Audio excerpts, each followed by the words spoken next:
Эта история рассказывает о старом псе, который находился в отчаянном положении. У него не было будущего, никакой помощи, и он не мог даже встать из лужи. Следы безнадежности были видны на его изможденной фигуре. Однако он молча лежал, не желая привлекать внимание к своему страданию. Мы гуляли со своими собаками рядом.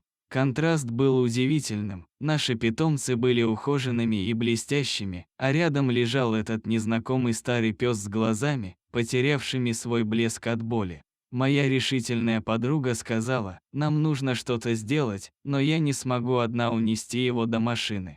Поможешь ли ты мне или мы понесем его вместе?» Я подошел к псу и заговорил. Он даже не повернул морду, но слегка пошевелил ухом, прислушиваясь к моему голосу. Похоже, что он не мог встать на лапы, поэтому я не стал его беспокоить. Мы перенесли его на покрывало из машины и уложили на заднее сиденье, после чего отправились в ветеринарную клинику. Не знаю, сможем ли мы его доставить, честно признался я подруге, увидев большую рану около его хвоста.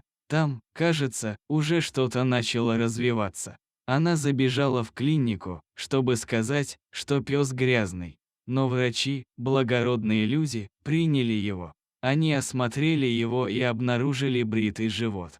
Похоже, вашего парня обследовали на УЗИ, он не агрессивный, должно быть, был домашним, заметил врач. После осмотра выяснилось, что у пса были с почками проблемы, моча не могла нормально отекать.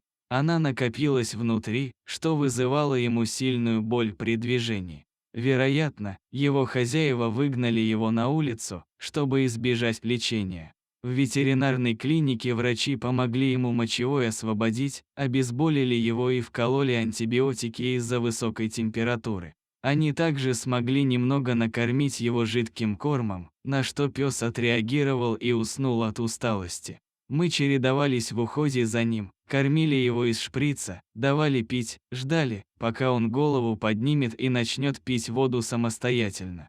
Врачи всегда были на связи, брали его анализы и не позволяли ему отойти от жизни. Оказалось, что он не так уж и стар. Ему было максимум 6 или 7 лет, его зубы были практически целыми. Просто никто не заботился о нем, он, наверное, проживал во дворе. Какой он был старик, с больными лапами, с вещами. Ральф смог на лапы подняться спустя неделю. Он очень жить хотел, и он живет. Он самый замечательный и добрый пес, какой только может быть.